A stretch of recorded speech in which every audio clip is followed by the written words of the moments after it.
We're live here at the Super 6 Super Regional, December the 7th through the 9th in Boca Raton, Florida. We've got the renowned coach from Team Under Pressure, Tony Wilson, who came all the way from Clearwater, Florida to play down here. In fact, his son is playing for Palm Beach Atlantic tonight, Paxton Wilson.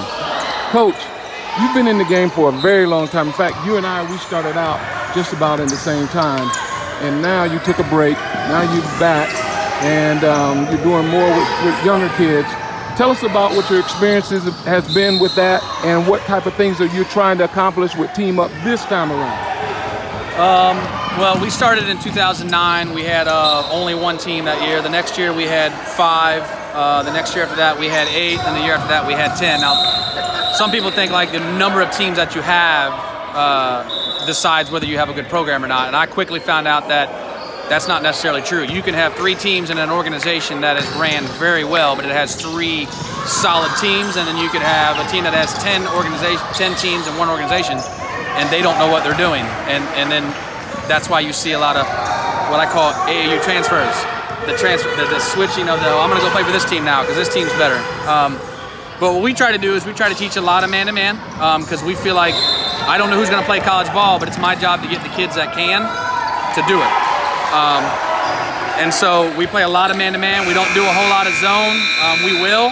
I mean, if it comes down to winning a game because I can't match up for some reason, but I just feel like man-to-man's kind of teaching the principles of weak side, help side, because when our kids leave, 5th, 6th, 7th, 8th grade and they graduate to high school, I want the coaches to not have to tell the kids as much about the game and why are you standing way over there? Did nobody ever coach you? I want people to say, man, did you play for Team Under Pressure? Because that's the biggest brag you could give to me and our organization is that the kids know how to play the game. Because I can't make you taller, I can't make you jump that much higher, but we can make you smarter and understand why you're doing what you're doing. We are a Christian organization. We all have no names on the back of our jerseys because we just don't let them have it. We have a scripture, John 3:30, which stands for we must become less, he must become more, because we feel like basketball is basically, it's a ship, it's a tool, but that it's not the end result because very few people, even like myself, once my son graduated from high school, I started thinking, why do I want to coach anymore? You get frustrated, parents texting you complaints why Johnny didn't get in. Well, Johnny has 2 left feet and 1 eye, and then you're trying to explain to that parent about why he didn't get in, and but you're trying to be fair when you're traveling and get everybody in.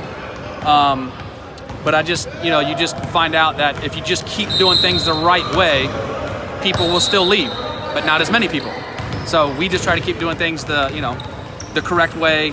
Try to do right by people, explain to them, hey, I think your kid's number 9, and some people get offended by that. But we feel like, why do I want to string you out and then let you know at the very end that your kid wasn't good enough? Thanks for paying me $1,000, $600, $500, whatever everybody's charging. So we try to let you know at the beginning your kid's number 8. Don't know what that could be on any tournament. It could be different in every tournament. Just trying to do things the right way. Okay. And like I said, a lot of man-to-man. We like to play a lot of man-to-man. Okay, Tony, so now tell me about kids who come into your program. Now, you've put kids into D1 programs, and you've got kids that you coach all the way down to, as you said, can't chew gum and walk at the same time. Yeah. So you've got a range.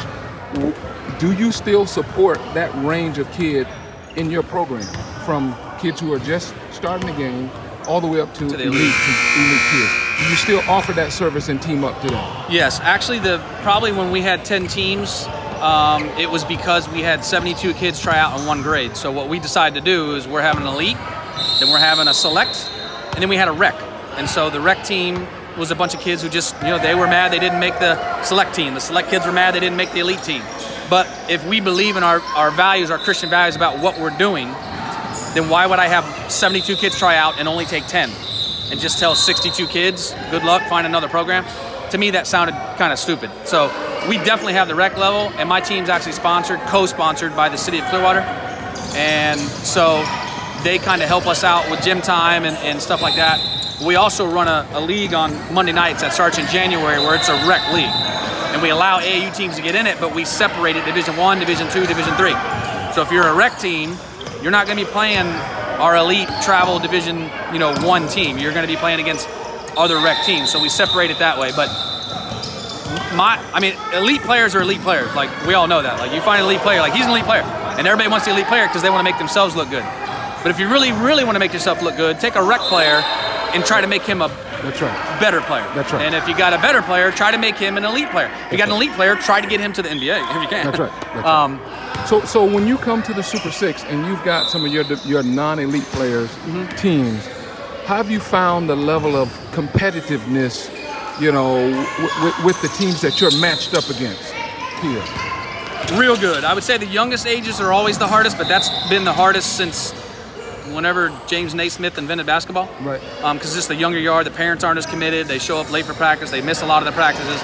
But I'd say starting around 5th and 6th grade, it starts to get competitive. The parents are getting more competitive. The coaches get more competitive. He's not going all the way. He's not playing 10 players on his rotation. So I would say that the competition overall, I mean, I haven't had a 20-point blowout, and I haven't been beat by 20. And I had a half-rec, half-Division II team. So if I had that team and haven't been blown out by 20 and haven't beat anybody by 20, then I'd say the competition is good. But I also put what I would consider a higher level 6th grade team last year, and we probably went 500, and we were pretty good. So I felt like the teams are always balanced evenly. Well, that's good to know because we spent a lot of time doing the matchups, because one of the things that we don't like here at the Super Six is we don't like blowouts. If you notice, we've got flex divisions where we will match up different teams in different skill levels just so that everybody has fun and the kids get something out of it. It makes no sense for a team to come in and blow everybody out by 50 and go home with the trophy. Yeah. Nobody got any work from that type of setup. So listen, Coach, we're going to sign off here, but great job. Continue doing what you're doing. We love the support. We're going to be down here in the Boca area developing this market. Anytime, you're welcome. We love having your club, doing an outstanding job. Again, this is Tony Wilson, Team Under Pressure. Listen, coaches, if you ever run up against this man, bring your lunch. He's prepared. He's very, very good. He's going to win the coaching game if you come slacking. All right? Again, signing off. Appreciate Team it. up. We're out.